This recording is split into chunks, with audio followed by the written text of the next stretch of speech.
যোৱা নিশা বৰপাট গাঁৱৰ ৰঙালী বিহু সমিতিৰ সৌজন্যত অনুষ্ঠিত হৈ যায় এটি সুন্দৰ সাংস্কৃতিক সন্ধ্যাৰ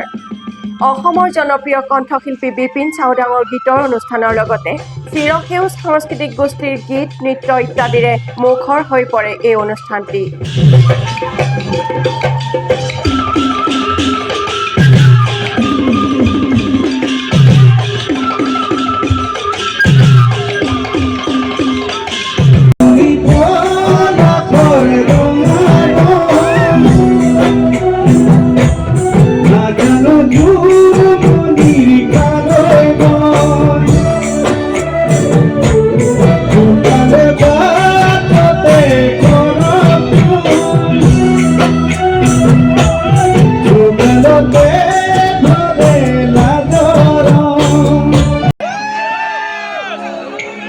মৰম লগাই লগাই